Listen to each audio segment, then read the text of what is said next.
Seconde partie de ce numéro de votre émission Invité Afrique consacrée au fléau de la consommation de l'alcool et notamment auprès de la jeunesse. Nous en parlons avec deux invités sur ce plateau. Alors, Monsieur Moncho, vous avez évoqué votre participation à la conférence mondiale sur la politique en matière d'alcool à Cape Town, en Afrique du Sud.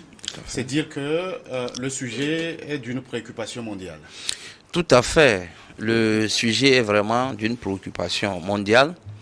Il faut dire que c'est la 7e fois que cette conférence s'organise et pour la première fois en Afrique à Cape Town. Cette conférence a rassemblé plus de 521 participants venus de divers horizons du monde avec plus de 55 pays. Donc c'est dire que le problème est d'ordre mondial. Et quand vous allez voir l'immensité des communications qui ont été faites autour de la chose, et vous aurez vraiment vos yeux grandement ouverts. Et il faut dire que j'avais une idée des choses qui concernent la consommation de l'alcool au Togo avant d'y aller. Mais arrivé là-bas, j'ai vu encore l'ampleur du phénomène.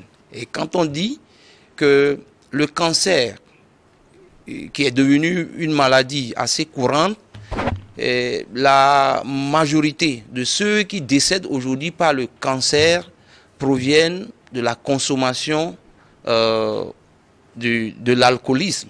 Il faut voir que vraiment le phénomène est assez inquiétant, non seulement pour le Togo seul, mais pour le monde entier. Monsieur Boum, dans quel contexte est tenue cette 7e conférence? Bon, le contexte est celui qu'on est en train de planter dès le début comme décor, que beaucoup de personnes meurent de problèmes liés à l'alcool, plus de 3 millions chaque année. Et en plus de ça, vous avez beaucoup de problèmes liés au productivité, au milieu de travail, les accidents de travail, etc. Beaucoup de problèmes liés aux problèmes d'alcool. Donc, je crois que c'est une préoccupation au niveau mondial. Et beaucoup d'États, malheureusement, ne sont pas encore arrivés à mettre en place des politiques qui ont fait leurs preuves. Et donc, voilà le contexte. Et comme il vient de le dire, nous avons eu la chance de pouvoir côtoyer des grands chercheurs et qui ont présenté des données récentes sur les problèmes liés à l'alcool, mais aussi qui ont aussi essayé d'explorer les différents pays et les niveaux d'implémentation des politiques sur l'alcool. Et donc, notamment nos pays, beaucoup de pays en Afrique francophone, on est encore à la traîne sur les questions de l'alcool, mais c'est des questions qu'il faut prendre sérieusement à bras le corps parce que ça impacte vraiment sur les efforts de développement des pays. Donc voilà un peu le contexte et comme il vient de le dire, beaucoup de sessions, beaucoup à un moment donné on s'est dit mais c'est trop d'informations, il faut qu'on aère un peu nos cerveaux. Oui, trop d'informations vous avez eu ouais. en Afrique du Sud. Ouais. Monsieur Moncho, quel enseignement vous en avez tiré? Oui, j'ai pu noter que il faudrait que, en tant que président d'un réseau d'ONG national, Acteur de la société civile, je puisse, dans un premier temps, partager ces informations avec mes collaborateurs et ensemble, nous allons voir quelles sont les stratégies que nous, en tant que acteurs de la société civile, nous pouvons adopter en collaboration avec l'État pour que vraiment la lutte soit d'une réalité au Togo, comme nous avons vu ailleurs. C'est vraiment le plus grand enseignement que j'ai pu tirer dedans. Et il faut dire aussi que nous avons l'habitude de dire ici que la consommation, il faut consommer modéré. Ah, cette conférence, c'est des cadres, des chercheurs, des enseignants d'université, des docteurs qui ont exposé des données de leur recherche et qui ont essayé de marteler qu'il n'y a pas de consommation risque zéro. Il n'y a pas une quantité d'alcool qu'un individu puisse ingérer dans son corps pour dire que ça, c'est trop minime, ou bien le taux d'alcool n'est pas fort, n'est pas élevé pour me faire du mal. Non. Toute quantité ingéré a des faits, a de conséquences. Donc, c'est des informations très capitales qui vont nous pousser vraiment à bien mener la lutte. À renforcer votre action sur le terrain, Monsieur Baume. L'OMS dispose aujourd'hui d'un nouveau plan d'action mondial contre l'alcool 2022-2030. Que faut-il en attendre? Donc, je crois qu'ils vont accompagner les pays rapidement. Je crois qu'il y a déjà des initiatives avec les pays, certains pays anglophones. Et nous avons eu quand même la chance de côtoyer quelques membres staff de l'OMS à cette conférence qui nous ont dit que les prochaines étapes, ce serait avec les pays francophones et en Afrique. Et donc, sûrement que c'est eux qui accompagnent les pays dans la mise en œuvre de ces recommandations, notamment à travers nos ministères en charge de la santé. Et donc, je crois que ça va se faire parce qu'il y a déjà une prise de conscience au niveau national et la volonté quand même d'aller vers ces politiques. Et je crois que très bientôt, nous allons commencer par voir les retombées de ce plan d'action dans nos pays.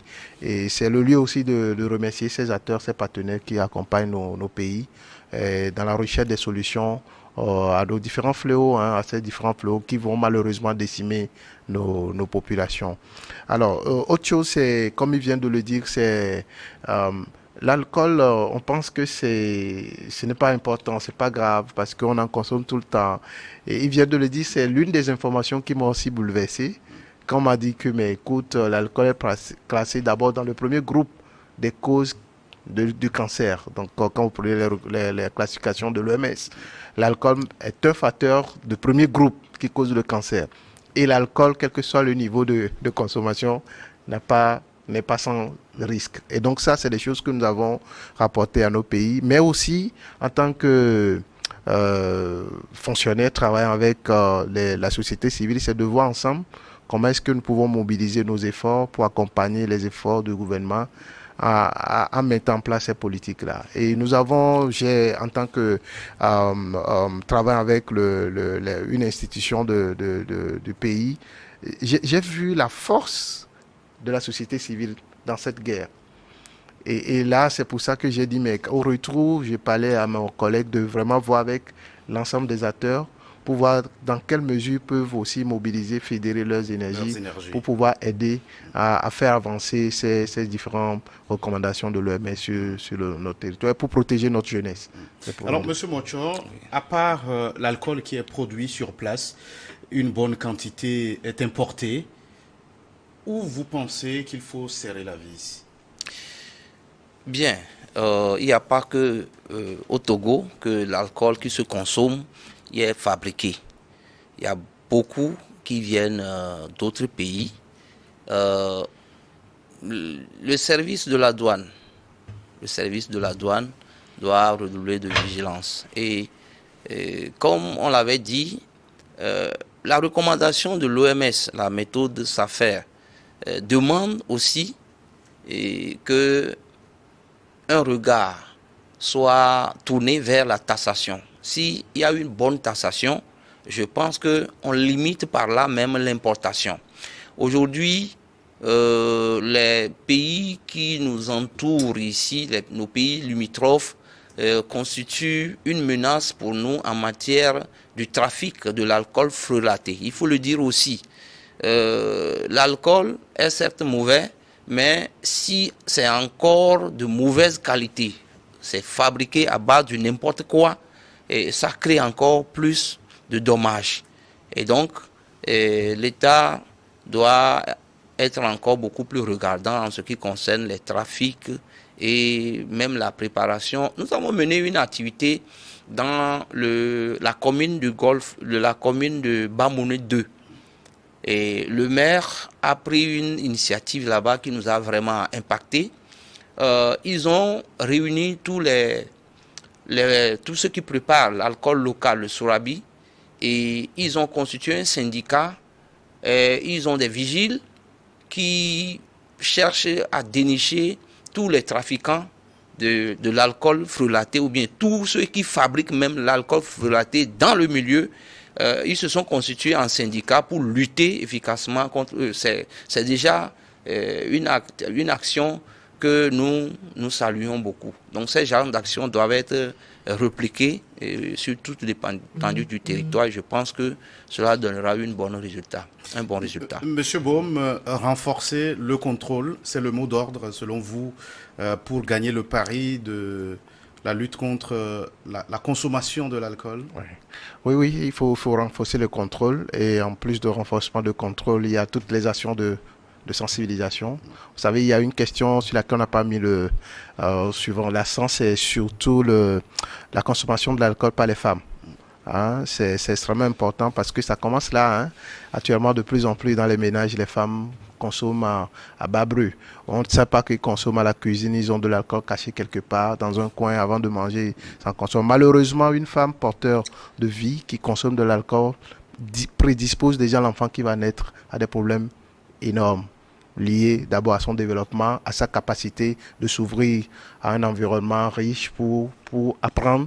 Et donc, je crois que c'est extrêmement important d'attirer l'attention. Donc, il faut contrôler le type d'alcool qui est accessible par nos populations. Vous savez, il y a beaucoup de liqueurs frelatés qui circulent dans nos bars, donc on en consomme sans vraiment faire attention. Si nous avons des maladies latentes, l'alcool favorise déjà le déclenchement de ces maladies, surtout quand cet alcool est de très mauvaise qualité. Je crois qu'il y a des services au niveau national qui travaillent à vraiment détecter, parce que c'est que l'Office central de répression du trafic illicite de drogue et de blanchiment de capitaux qui travaille sur la drogue, mais qui aussi s'occupe de ces aspects illicites de ces produits, avait fait des descentes au grand marché, vers je sais pas, c'était en année 2019-2020. Et ils ont ramassé beaucoup de produits d'alcool frelaté qu'on a brûlés.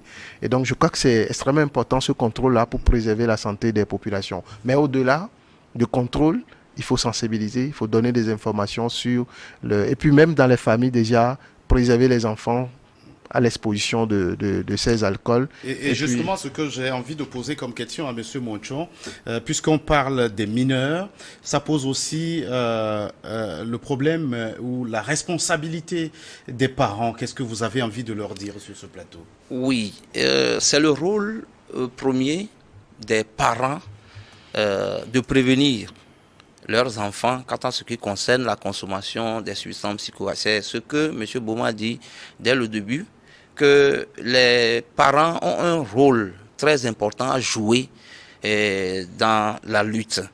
Tout s'apprend à la maison. Le parent qui envoie son enfant lui acheter de l'alcool, ou bien qui donne l'alcool à son enfant pour servir les invités. Quand l'enfant va vouloir aller déposer, il va vouloir chercher à savoir de quoi il est question. Et comme ça, nous sommes en train d'exposer nos enfants sans le savoir. Il y a un philosophe qui a dit « L'enfant est le père de l'homme ». L'enfant est le père de l'homme. Donc ceux que nous voyons aujourd'hui, adultes en train de consommer en désordre, ils ont hérité ça où? Ils ont vu ça où? C'est la somme de tout ce qu'ils ont eu auprès de leurs parents, auprès des personnes âgées autour d'eux, dès leur enfance, qui font qu'aujourd'hui, ils sont telle ou telle personne. Donc, les parents doivent faire beaucoup attention à ce qu'ils font, à la vie qu'ils mènent auprès de leurs enfants à la maison. C'est vraiment important. C'est vraiment important, Monsieur Baume. Vous êtes engagé sur le terrain. Alors, nous tendons vers la fin de cet entretien. Alors, qu'est-ce que vous pouvez dire quant à la stratégie à mettre en place aujourd'hui pour réduire un peu ce fléau qui est en train de gagner du terrain auprès des jeunes notamment? La stratégie, elle est déjà en cours, déjà de réflexion au niveau du gouvernement. Et je vais brosser rapidement, c'est d'augmenter les taxes sur les produits d'alcool et de mettre en œuvre cette politique de l'OMS, SAFER, et augmenter les taxes sur les revenus de l'alcool, vraiment les augmenter parce que ça permet pour l'État d'avoir des recettes, mais aussi de limiter l'accès par les mineurs. Donc de vraiment augmenter l'âge de la première consommation. Beaucoup de pays, à cette conférence, on a appris que beaucoup de pays sont passés de 18 ans à 21 ans. Alors, mais une question pratique, comment est-ce qu'on peut vérifier l'âge de quelqu'un qui vient pour acheter? Est-ce qu'il faut le subordonner à la présentation Oui, on appelle ça ID control.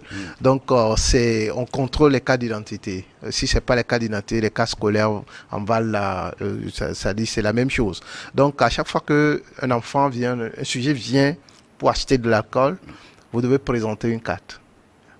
Donc, c'est le bar, le détenteur de bar ou bien celui qui va vous servir l'alcool est formé aussi sur la vérification parce qu'il y a des falsifications. Et donc, il y a beaucoup de pays qui ont cette expérience. Mais on connaît tous les risques tout autour parce qu'en plus de ça, c'est des choses qui ont été faites ailleurs, qui ont fait des preuves. Donc, on a tout un arsenal pour pouvoir contrôler ce dispositif de réduire l'accessibilité par les mineurs d'alcool. Donc, je crois que c'est important de vraiment aider nos États. Vous, les journalistes, vous avez aussi un grand rôle à jouer dans le plaidoyer, mais aussi dans la sensibilisation, exactement. Et chaque acteur joue son rôle. Je crois que la société, le président les acteurs de la société civile jouent un grand rôle. Ils sont en train de travailler pour mettre en place une alliance nationale sur les questions de l'alcool, donc pour aider le gouvernement à aller vers des... Donc je crois que c'est important. En plus de ça, sensibiliser les femmes, sensibiliser les jeunes femmes sur les risques et les élèves avec des programmes de prévention bien structurés dans les écoles, dans les communautés et aussi en famille. C'est extrêmement important. Je crois que c'est ce que je pourrais dire pour pouvoir en guise de mot de la fin, Monsieur Montchon, votre mot de la fin. Oui, je demanderai aux parents de vraiment prendre soin de leurs enfants. Nous approchons encore de la fin d'une année et nous savons tout ce qui se prépare et nous n'avons pas parlé du problème des accidents. Les accidents qui sont causés par la consommation de ces substances, on n'en a pas vraiment parlé ici. Et donc que les parents vraiment redoublent de vigilance et qu'ils vraiment revoir leur comportement auprès de leurs jeunes. C'est l'appel de M. Isidore Montchon. Vous êtes coordonnateur de projet à la Croix-Bleue Togo. Merci d'être passé sur ce plateau. C'est moi de vous remercier également. Merci aussi à vous, M. Mawena Broum. Vous êtes secrétaire permanent adjoint du Comité national antidrogue. Merci d'être passé sur ce plateau. Merci de nous recevoir. Merci à vous qui êtes restés en notre compagnie. À très vite pour un autre numéro de votre émission Invité Afrique.